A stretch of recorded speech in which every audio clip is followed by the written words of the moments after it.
GIT की smart class में आप सबका स्वागत है। और फंडामेंटल की इस क्लास में आज हम लोग पढ़ने वाले हैं एमएस पेंट के बारे में। एमएस पेंट क्या होता है, इसका प्रयोग हम लोग कहाँ कहाँ करते हैं, तथा इसको हम ओपन कैसे करते हैं, इस पे प्रॉपर तरीके से काम कैसे करते हैं, वही आज की क्लास में स्टेप बाय स्टेप सीखना है और समझना है। सबसे पहले आप समझिए कि माइक्रोसॉफ्ट पेंट के बारे में अगर हम बात करें तो एमएस पेंट इसको इसलिए बोला जाता है क्योंकि एक प्रकार की माइक्रोसॉफ्ट कंपनी की बनाया हुआ सॉफ्टवेयर है और सिस्टम सॉफ्टवेयर, एप्लीकेशन सॉफ्टवेयर नहीं। क्योंकि ये ऐसे सॉफ्टवेयर हैं जो बाय डिफॉल्ट पहले से हमारे सिस्टम में मौजूद होता है, इसको इंस्टॉल करने की आवश्यकता नहीं होती। तो देखिए, सबसे पहले एमएस पेंट के बारे में हम बात करें तो एमएस पेंट को हम ओपन कैसे करेंगे, सबसे पहले इस पे हम बताते हैं। तो देखिए, मैंने आपको बताया था कि किसी भी सॉफ्टवेयर को अगर आपको ओपन करना हो तो इसके लिए सबसे पहले आपको विंडो प्लस आर दबाना होता है। क्या दबाते हैं? Window plus R. और यहाँ पे हम टाइप करते हैं एमएस पेंट, तो हमारे सामने एमएस पेंट का पेज खुल करके आ जाता है। कुछ ऐसा इंटरफेस आपको दिखेगा। लेकिन एक और तरीका है कि आप यहाँ पे सबसे पहले सर्च पे आ जाइएगा और यहीं पे आपको सर्च करना होगा पेंट। क्या सर्च करना है? तभी एमएस पेंट का पेज आपके सामने खुल करके आ जाएगा। लेकिन अगर विंडो प्लस आर दबा करके और इसमें वनली पेंट लिखेंगे तो आपके पास पेंट का ऑप्शन नहीं खुलेगा। समझ में आ रहा है ना? इसमें क्या लिखना पड़ेगा? एमएस पेंट ही लिखना पड़ेगा। और चलिए, तो यहां से एमएस पेंट जब भी आप टाइप करिएगा तो बीच में आपको स्पेस नहीं देना, ये ध्यान रखिए, ठीक है। और यहां से एंटर बटन प्रेस करेंगे तो आपके सामने पेज ये ऑप्शन ओपन हो जाएगा। लेकिन आप समझिए, सबसे पहले नोटपैड की इंट्रोडक्शन में मैंने आपको लिखवाया भी है कि इसका प्रयोग जैसे ड्राइंग बनाने में किया जाता है, किसी फोटो को रिसाइज करने में किया जाता है, और प्लस किसी फोटो को रोटेट करने में किया जाता है, और प्लस किसी फोटो में से कुछ हिस्सा क्रॉप करके अलग करने के लिए किया जाता है। समझ में आ रहा है ना? और ये ऐसा सिस्टम सॉफ्टवेयर है जिसका प्रयोग ज्यादा मात्रा में किया जाता है। जैसे मान के चलिए कि कोई ऑनलाइन फॉर्म भरते हैं, जैसे ट्रिपल सी का फॉर्म आप भरते हैं, तो उसमें फोटो को स्कैन करके अपलोड करना होता है, या सिग्नेचर को अपलोड करना होता है, या थंब का फोटो अपलोड करना होता है। तो इस केस में मान के चलिए आपने स्कैन तो कर लिया, लेकिन हो सके कि उसकी साइज बड़ी हो, तब वो फोटो आपका सेलेक्ट नहीं हो पाता है उसको। तो इसलिए फोटो को साइज को छोटा करने के लिए आपको एमएस पेंट का ही हेल्प लेना होता है। देखिए, ये सिस्टम सॉफ्टवेयर है और ये बहुत ईजी सॉफ्टवेयर है, लेकिन इसका प्रयोग बहुत ही ज्यादा मात्रा में होता है। समझ में आ रहा है ना? ये ऐसा सॉफ्टवेयर है जिसका प्रयोग बहुत ही ज्यादा मात्रा में किया जाता है। कोई भी आप फॉर्म भरिए, उसमें फोटो को रिसाइज करने के लिए आपको एमएस पेंट पे ही आना पड़ेगा। समझ में आ रहा है ना? तो इसके लिए इसमें बहुत सारा ऑप्शन दिया हुआ है। और एमएस पेंट का जो एक्सटेंशन होता है वो डॉट पीएनजी होता है, यानी कि पीएनजी का मतलब होता है पोर्टेबल नेटवर्क ग्राफिक्स। देखिए, सबसे पहले आप इसमें समझिए, अगर हम इसकी इंट्रोडक्शन के बारे में बात करें तो मैंने आपको बताया था सबसे पहले कि जैसे नोटपैड मैंने पढ़ाया था तो इतना सारा ऑप्शन उसमें आपको नहीं दिखा हुआ मिलता था। बस उसमें केवल आपको टाइटल बार मिला था, और प्लस उसमें मेनू बार मिला था, और प्लस आपको स्टेटस बार मिला था, यही ऑप्शन मिला था ना। लेकिन इसमें देखिए, इसमें बहुत ज्यादा ऑप्शन दिया हुआ है। तो किस ऑप्शन को क्या बोलेंगे इसमें देखिए, मैंने आपको डिटेल में बता दे रहा हूं। सबसे पहले यहाँ पे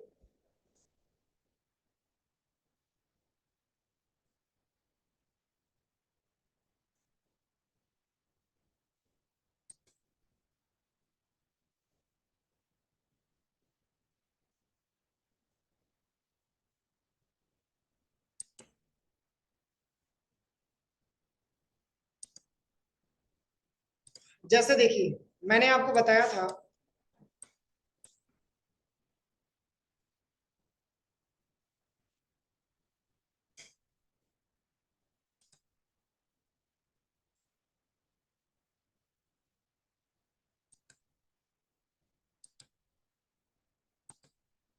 मैंने आपको बताया था कि सबसे टॉप वाला एरिया जिसका नाम क्या होता है, क्या नाम होता है, क्या नाम होता है? टाइटल बार होता है। और इस टाइटल बार में मैंने आपको बताया था, इसमें आपके सिस्टम के सॉफ्टवेयर का नाम यहाँ पे दिखाता है। जैसे याद करिए, मैंने आपको नोटपैड पढ़ाते समय मैंने बताया था, उसको भी अनटाइटल बोला गया था, अनटाइटल नोटपैड बोला गया था, और इसको भी अनटाइटल पेंट के नाम से जाना जाता है। अब देखिए, इसमें कुछ ऑप्शन यहाँ पे आपको बढ़ता हुआ दिख रहा है, दिख रहा है यहाँ पे ना? तो इसको हम नाम देते हैं क्या? Quick access tool bar. क्या नाम देते हैं? Quick access tool bar. अब इसका वर्क क्या होता है? तो क्विकली किसी ऑप्शन को सेलेक्ट करना हो या किसी ऑप्शन पे आपको जाना हो तो इसके लिए क्विक एक्सेस टूल बार का हम प्रयोग करते हैं। जैसे देखिए इस पॉइंट पे हम क्लिक करेंगे तो इसमें बहुत सारा ऑप्शन आपको मिल जाएगा। क्या ये ऑप्शन आपको नोटपैड में मैंने दिखाया था? ये ऑप्शन आपको नोटपैड में नहीं दिया हुआ था क्योंकि क्विक एक्सेस टूल बार आपके नोटपैड में नहीं पाया जाता। अब देखिए इसके साथ साथ मैंने इसका नाम बताया था, इसको मिनिमाइज बोला जाता है, इसको मैक्सिमाइज बोला जाता है और इसको क्लोज बटन बोला जाता है। अब देखिए ये वाला हम क्या बोल सकते हैं, इसको मैंने आपको बताया था, ये हमारा क्या होता है, इसको हम बोलते हैं मेनू बार। क्या बोलते हैं? मेनू बार बोलते हैं। और इसको टैब के नाम से भी तो जाना जाता है। अब चलिए इसके जस्ट नीचे अगर हम बात करें तो यहां से लेकर के और यहां तक पूरा, यहां से लेकर के और पूरा यहां तक का एरिया, देखिए इसको हम बोलते हैं रिबन। क्या बोलते हैं? रिबन बोलते हैं। और प्लस ये रिबन में अनेक प्रकार के ग्रुप भी पाए जाते हैं, जैसे यहाँ पे बहुत सारा ग्रुप भी दिया है, दिख रहा है यहाँ पे। इसको हम क्या बोलते हैं? ग्रुप बोलते हैं। क्या बोलते हैं? ग्रुप बोलते हैं। लेकिन ग्रुप है किसका? ये ग्रुप है मेनू बार का ग्रुप है। जैसे यहाँ पे मैंने होम टैब लिया है तो होम टैब का इतना सारा ग्रुप दिया हुआ है। अगर हम यहाँ पे व्यू टैब पे क्लिक करते तो व्यू टैब का अलग आपको ग्रुप दिखाता। प्लस ये जो इंचेज में आपको दिख रहा है इसका नाम होता है रूलर। क्या नाम होता है? रूलर इसका नाम। तो रूलर का प्रयोग जैसे मान के चलिए कि अगर हम कोई ड्राइंग बना रहे हैं तो इस केस में बताता है कि आप इतने बाई इतने का ही ड्राइंग आप बनाना है, तो फिर यहाँ पर भी रूलर आपको दिख गया और ये भी आपका क्या होता है, ये भी रूलर होता है। और प्लस जो सबसे नीचे वाला एरिया जो आपको दिख रहा है इसको हम बोलते हैं स्टेटस बार के नाम से। किस नाम से? स्टेटस बार के नाम से, जिसमें आपको ये शो करके दिखाता है कि आपने पेज का साइज आपने क्या लिया है। देखिए जैसे यहाँ पे जैसे ही क्लिक करेंगे तो ये बताएगा कि आपने पेज का साइज क्या लिया हुआ है। इस पूरे क्राइटेरिया का नाम क्या होता है? Status bar. क्या नाम होता है? स्टेटस। किसी को कोई दिक्कत? और एक प्रकार का ये हमारा होता है, ये ब्लैंक पेज हम इसको बोलते हैं। क्या बोलते हैं? ब्लैंक पेज बोलते हैं। और ब्लैंक पेज में हम चाहेंगे तो आसानी तरीके से कोई सा भी ड्राइंग बना सकते हैं। अब चलिए मैंने आपको केवल इंट्रोडक्शन अभी कराया, अब इसके बाद से अगर ऑप्शंस के बारे में हम समझें, अब यहाँ पे अगला ऑप्शन जो दिया हुआ है, यहाँ पे देखिए पहला तो फाइल दिया है, होम दिया है, व्यू दिया है। तो देखिए कभी कभी ये भी प्रॉब्लम आता है कि आप लैब में जाएंगे प्रैक्टिकल करने तो कभी कभी ये ऑप्शन आपके सामने से हट जाता है और इस पे क्लिक करते होंगे तो आता होगा, फिर यहाँ से गायब हो जाता है। अगर ये ऑप्शन आप चाहते हैं कि हमेशा आपके पास रहे तो आप यहीं पे माउस का राइट बटन दबाइएगा और यहीं पे एक ऑप्शन आपको दिखेगा मिनिमाइज द रिबन, आप इस ट्रिक को यहाँ से हटा दीजिए। समझ में आया? अब कितना भी यहाँ पे पेज पे क्लिक करेंगे कोई हटेगा नहीं, आराम से आपको दिखेगा ऑप्शन। अब चलिए अगर हम होम टैब के बारे में बात करें तो होम टैब में इतना सारा ऑप्शन आया हुआ है और अभी मैंने आपको पूरे को बताया, इस पूरे का नाम क्या होता है? पूरे का नाम रिबन होता है ना। रिबन के जस्ट ऊपर क्या होता है? मेनू बार होता है। और मेनू बार के जस्ट ऊपर क्या होता है? टाइटल बार होता है। और इस टाइटल बार में क्या क्या पाया जाता है? तो यहाँ पे आपका दिया है quick access tool bar plus software का नाम शो करके दिखाएगा plus minimise maximise close button आपको दिखाएगा। अब देखिए अगर आप चाहते हैं इस क्विक एक्सेस टूल बार को रिबन के नीचे लेके आए तो आप इस पॉइंट पे क्लिक करिए और यहाँ से आप चाहेंगे तो इसको आप नीचे भी लेके आ सकते हैं। देखिए लिखा भी है सो बिलो द रिबन, आप इस पे क्लिक करेंगे तो ये नीचे भी आ जाएगा। ये देखिए नीचे आ गया ऑप्शन और इस पे क्लिक करेंगे, ऊपर लेके जाना चाहते हैं तो यहाँ से शो अबव द क्लिक करेंगे तो ये ऊपर भी ऑप्शन आपका आ जाएगा। प्लस इसमें ऑप्शन दिया हुआ है मिनिमाइज द रिबन, रिबन को मिनिमाइज भी कर सकते हैं। पुनः मैक्सिमाइज करने के लिए इस पे क्लिक करिए और आप इसको मैक्सिमाइज भी कर सकते हैं। कोई दिक्कत किसी को? अब चलिए यहाँ पे आपको एक पेंसिल मिलता है, मैंने बताया था कि इस पेंसिल के माध्यम से कोई सा भी ड्राइंग आप बना सकते हैं। इसको मिटाने के लिए आपके पास इरेजर भी मिलता है। देखिए तो इरेजर की साइज बड़ा करने के लिए कंट्रोल के साथ प्लस प्लस दबाना होता है, कंट्रोल के साथ प्लस प्लस। देखिए इरेजर इतना बड़ा हो गया। अब यहां से लेकर के यहां तक ड्रैग एंड ड्रॉप करके आप इसको मिटा सकते हैं। कोई दिक्कत? अब चलिए अब हम चलते हैं सबसे पहले यहाँ पे कट और कॉपी ऑप्शन हाईलाइट नहीं है, क्यों? चलिए कोई शेप ले लेते हैं, ये वाला शेप मैंने ऐसे ड्रैग एंड ड्रॉप कर लिया, क्या भी हाईलाइट है? हाईलाइट कब होगा? जब सिलेक्शन करेंगे तभी तो हाईलाइट होगा ना। आखिर कट और कॉपी ऑप्शन कब हाईलाइट होता है? या तो किसी डेटा को या किसी शेप को हम क्या करते हैं, सेलेक्ट करते हैं। तो चलिए अगर आपको सिलेक्शन करना हो तो सबसे पहले सेलेक्ट ऑप्शन पे आ जाइए, और इसमें इतने प्रकार का सिलेक्शन दिया हुआ है। तो यहां से मैंने ले लिया रेक्टेंगुलर सिलेक्शन, और यहां से लेकर के यहां तक मैंने सिलेक्शन किया। जैसे ही सिलेक्शन करेंगे तो दोनों ऑप्शन हाईलाइट हो गया, हाईलाइट हो गया।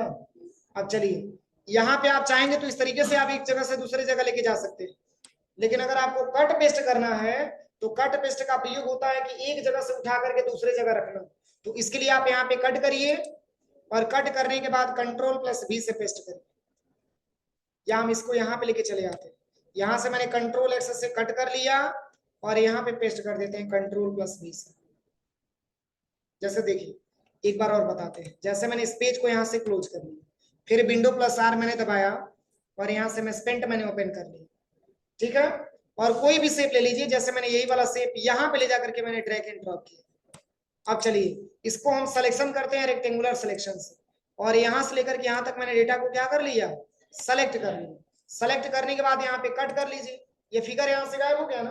अब Ctrl+V बटन दबाइए, देखिए फिगर आपका यहाँ पे है। तो ये होता है कट पेस्ट। कोई दिक्कत किसी को? मतलब एक लोकेशन से मैंने हटाया और दूसरे लोकेशन पे मैंने ला करके रख दिया। अब चलिए अब इसके बाद लिखा हुआ है क्या, कॉपी। तो कॉपी का प्रयोग कहाँ करते हैं, तो देखिए ध्यान से, जैसे मान के चलिए कि यही शेप आपको पूरा बनाना है, या चलिए इसके अंदर एक और भी ले लेते हैं।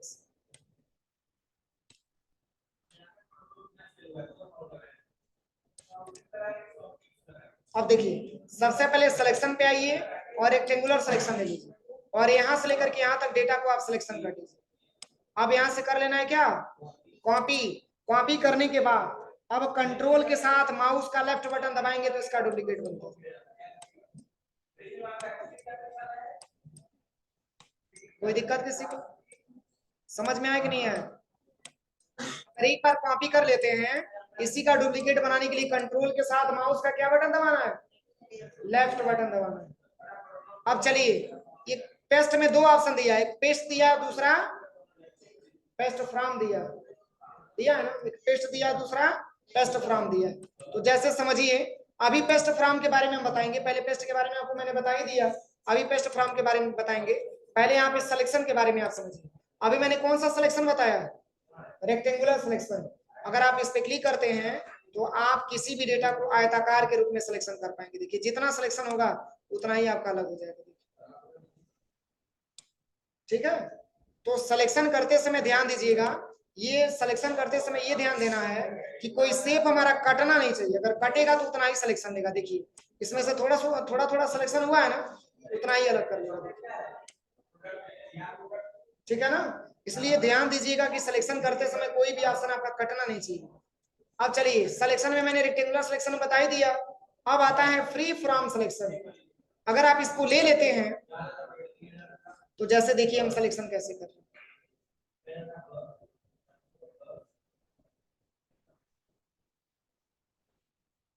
अब इसके अंदर जो भी शेप आएगा उस सारा का सारा शेप क्या हो जाएगा, सेलेक्ट हो जाएगा। पॉइंट से पॉइंट ला करके क्या कर देना है। अब देखिए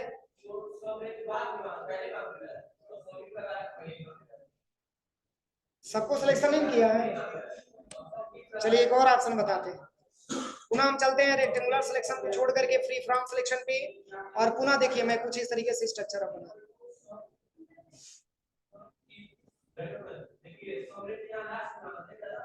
देखिए इसके अंदर में कितना फिगर है, 3 आ गया ना, 3 को सिलेक्शन कर देगा, बाकी सब कुछ छोड़ देगा। कोई दिक्कत? अब चलिए अगला ऑप्शन समझाते हैं। अगला ऑप्शन यहाँ पे दिया हुआ है सेलेक्ट ऑल, मतलब पूरे को सिलेक्शन कर लेगा। देखिए पूरा पूरा सिलेक्शन हो जाएगा, ऑल टू ऑल सिलेक्शन। अब इसके बाद से क्या दिया है, इनवर्ट सिलेक्शन। क्या दिया, इनवर्ट सिलेक्शन। जैसे इसका क्या प्रयोग है, मैंने कंट्रोल ए से सबको सिलेक्शन कर दिया। या चलिए इन्वर्ट आपको समझना है ना, पहले कंट्रोल ए से सबको सिलेक्शन मत करिए। यहां से करना क्या है, देखिए पहले तो हम यहाँ पे सिलेक्शन पे आते हैं और यहाँ से ले लेते हैं रेक्टेंगुलर सिलेक्शन, और यहाँ से लेकर के यहाँ तक आप डेटा को सिलेक्शन कर दीजिए। कितना शेप मैंने सिलेक्शन किया है, एक। अब हम ये चाहते हैं कि केवल इसको छोड़ करके बाकी सबको सिलेक्शन कर लिया जाए, तो इसके लिए इनवर्ट सिलेक्शन। कौन सा सिलेक्शन, इनवर्ट सिलेक्शन। देखिए केवल इसको छोड़ देगा, बाकी सबको सिलेक्शन करेगा। समझ में आया कि नहीं है, हो जाएगा प्रैक्टिकल। समझ में आ रहा है कि नहीं आ रहा है, कुछ नहीं बोलोगे आप लोग, समझ में आ रहा है, हो जाएगा प्रैक्टिकल। चलिए अगला ऑप्शन बताते हैं। यहाँ पे अगला ऑप्शन यहाँ पे लिखा हुआ है क्या, डिलीट के बारे में बताइए। एक बार कंट्रोल से सिलेक्शन करिए और चले जाइए डिलीट पे, बस गायब पूरा। पुनः वापस लाना है तो कंट्रोल जेड से वापस लेते आइए, कोई दिक्कत। अब चलिए अगला इसमें ऑप्शन दिया है ट्रांसपेरेंट सिलेक्शन। मगर मतलब ये क्या है, अगर हम इसको इनेबल कर देते हैं तो हम अपनी रिक्वायरमेंट के हिसाब से कोई सिलेक्शन कर पाएंगे। देखिए इतना डेटा मैंने सिलेक्शन किया, इतना ही तक हम सिलेक्शन कर पाएंगे। देखिए ट्रांसपेरेंट सिलेक्शन, ये ट्रांसपेरेंट सिलेक्शन।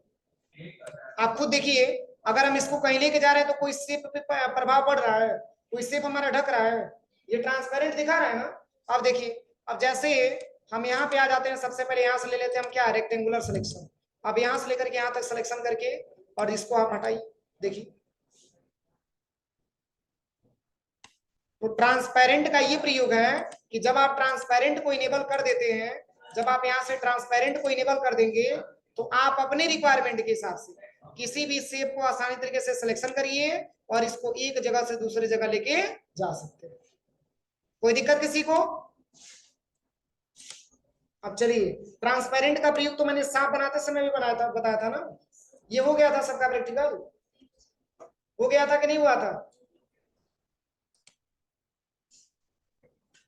हो गया था पूरा प्रैक्टिकल।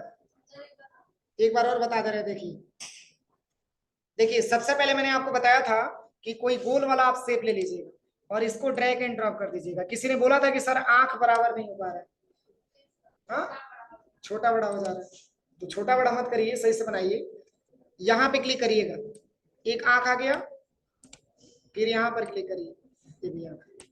कहाँ बड़ा छोटा हो गया, थोड़ा सा छोटा है।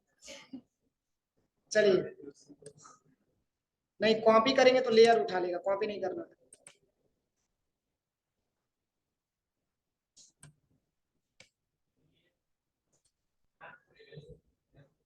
अब तो सही है, चलिए कोई बात नहीं, यहाँ से बड़ा कर लेते। अब सही है, अब सही है ना। चलिए अब इसके बाद से मैंने आपको बताया था कि यहाँ से कर्व वाला शेप ले लीजिए और इसको ऐसे लाइनिंग टाइप का खींच लीजिए। खींचने के बाद नीचे थोड़ा सा डाउन कर लीजिएगा इस तरीके से, ठीक है। और इसके बाद से मैंने क्या बताया था, कलर भरने के लिए सबसे पहले कलर वाला डब्बा ले लीजिएगा और आंख को भी ब्लैक कर दीजिएगा। और इसके बाद से इस वाले शेप को मैंने बताया था कि येलो कलर ले लीजिएगा। वैसे कोई सा भी कलर भर सकते हैं, कोई जरूरी नहीं कि येलो भरेंगे तभी आएगा। अब इसके बाद से मैंने आपको बताया था सिलेक्शन पे जाइएगा और पहला कौन सा सिलेक्शन लेना था, पहला रेक्टेंगुलर सिलेक्शन लेना है। और यहां से लेकर के यहां तक डेटा को क्या कर लीजिएगा, सेलेक्ट कर लीजिए। सिलेक्शन करने के बाद उसके बाद से आपको ट्रांसपेरेंट सिलेक्शन लेना है। अगर सिलेक्शन नहीं है तो सिलेक्शन आपको कर लेना है। अब इसके बाद से किसके साथ ड्रैग एंड ड्रॉप करना था, शिफ्ट के साथ इसको खींचिए, बस इसको शिफ्ट के साथ ऐसे ड्रैग एंड ड्रॉप करना। इतना बड़ा सांप दिख रहा है, देखिए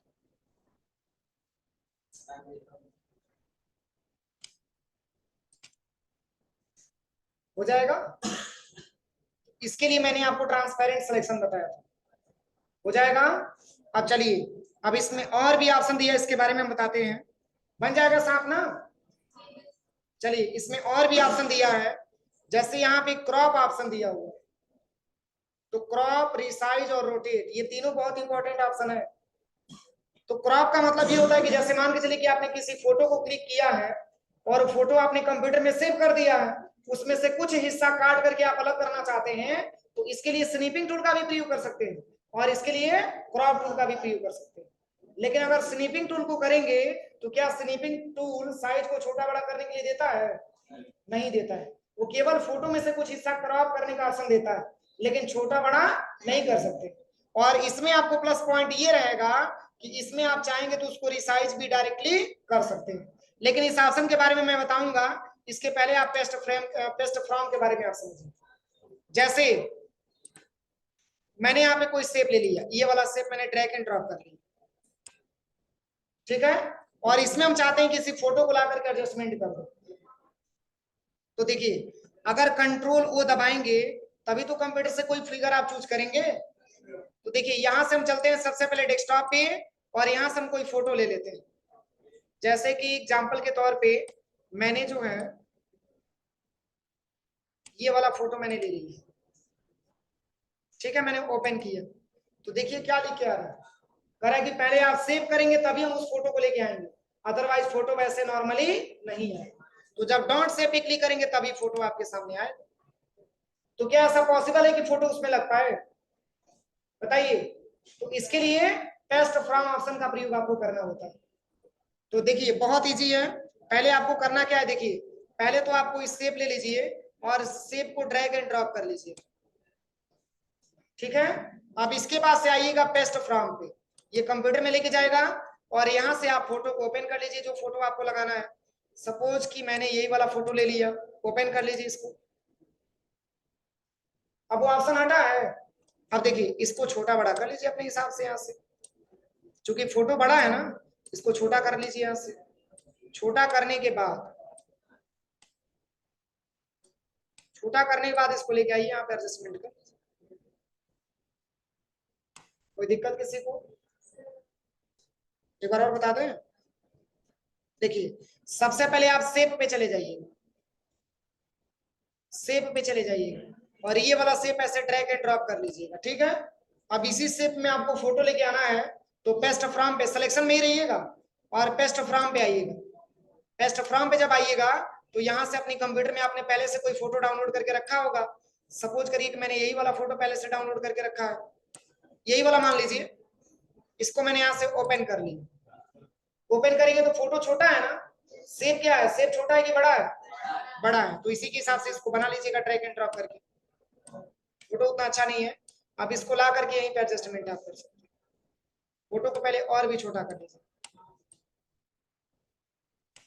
नीचे से भी थोड़ा सा छोटा कर लीजिए। कोई दिक्कत? अब देखिए, अब आप यहाँ पे सबसे पहले सिलेक्शन पे आइए, रेक्टेंगुलर सिलेक्शन लेकर के यहाँ से लेकर के यहाँ तक ड्रैग एंड ड्रॉप कर दीजिएगा और इसको आप चाहेंगे तो एक जगह से दूसरी जगह लेके जा सकते हैं, ऐसे रख दीजिए, हो जाएगा। चलिए एक और बता दे रहे हैं, पुनः आप यहाँ पे आ जाइए, शेप ले लीजिए और शेप लेने के बाद एक और फोटो आपको इसमें लगाना है। सिलेक्शन नहीं करेंगे तो भी कोई दिक्कत नहीं, पेस्ट फ्रॉम पे आइए और पेस्ट फ्रॉम पे आने के बाद कोई फोटो आप सिलेक्शन कर लीजिए। जैसे कि ये वाला फोटो मैंने ले लिया, ओपन कर लिया। ओपन करने के बाद इसको खींच करके थोड़ा सा बड़ा कर लीजिएगा। अब यहाँ से ला करके आप इसमें एडजस्टमेंट करिए। ये फोटो बहुत छोटा दिख रहा है ना, इसको थोड़ा सा बड़ा कर लीजिए। अब इतना बड़ा नहीं कि शेप से बाहर चला जाए, शेप के अंदर रहना चाहिए, ठीक है।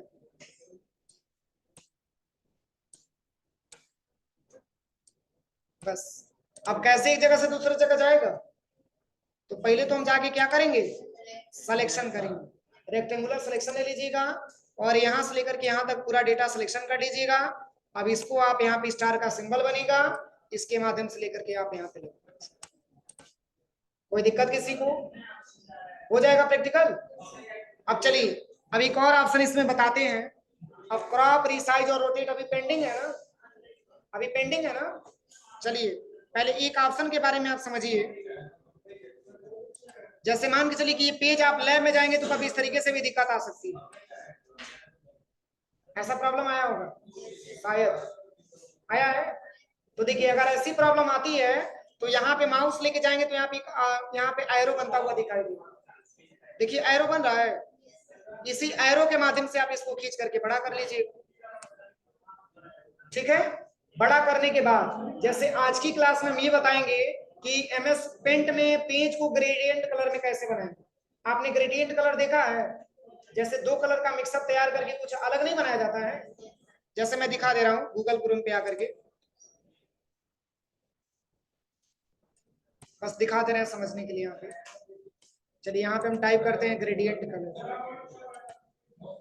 GRADIENT COLOR, ये ग्रेडियंट कलर होता है। समझ में आ रहा है? इस टाइप का कलर को क्या बोला जाता है? ग्रेडियंट कलर बोला जाता है। तो ऐसे ही हम पेंट के पेज पे कैसे बनाएं?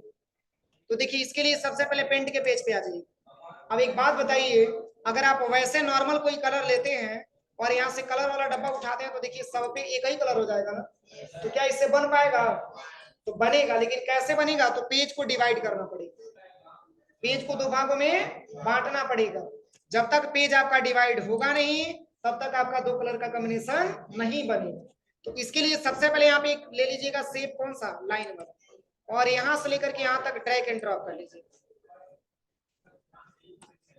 ठीक है, और इसकी लेयर को थोड़ा सा पतला कर लीजिए, इसको खींच के बाहर करिएगा, अंदर नहीं होना चाहिए। दो भागों में मैंने बांट दिया है ना। अब देखिए, अब यहां से एक कलर ले लीजिए, रेड कलर, और यहां से कलर वाला डब्बा ले लीजिए, इसमें मैंने रेड कलर फिलअप कर दिया। अब इसमें आप ले लीजिएगा ग्रीन कलर, येलो कलर। अब इसमें आप ला दीजिए कौन सा कलर? दो कलर मैंने भर दिया। अब इसके बाद से आपको आना है रीसाइज पे। कहां पे आना है? रीसाइज पे। और यहां से आपको लेना है पिक्सल। क्या लेना है? पिक्सल। नंबर कितना दे रहा है? 1156। और इस नंबर को हटाने से पहले आप इसको हटाइए, मेंटेन एस्पेक्ट रेशियो। और 1156 को हटा करके केवल एक लिखना है, बाकी कोई चेंजिंग नहीं। पहले क्या करना है? पहले पिक्सल लाना है, पिक्सल आने के बाद यहाँ से मेंटेन एस्पेक्ट रेशियो हटा देना है, और हॉरिजॉन्टल में क्या लिखना है? 1 लिखना है। वर्टिकल में कोई चेंजिंग नहीं, और बस यहाँ से ओके कर देना। अभी कोई परिवर्तन हुआ? कुछ नहीं हुआ। फिर रिसाइज पे चले जाइए, फिर यहाँ पे आना है किस पे? पिक्सल पे, और यहाँ से मेंटेन एस्पेक्ट रेशियो हटा देना। अब यहाँ से देखिए, मैंने यहाँ पे ले लिया 5000, ओके करिए।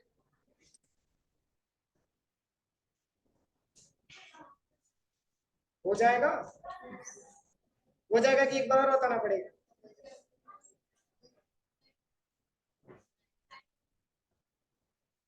तो है ही है, हम बताएंगे लेकिन खुद से ट्राई करिए आप लोग पहले। ठीक है, इतना रहने दें, शेष आगे की क्लास में हम पढ़ाएंगे। इतना पहले लैब में जाके अच्छे से प्रैक्टिकल आप लोग कर लीजिए।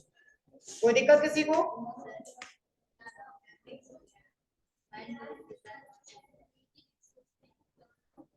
कहाँ ज्यादा हुआ?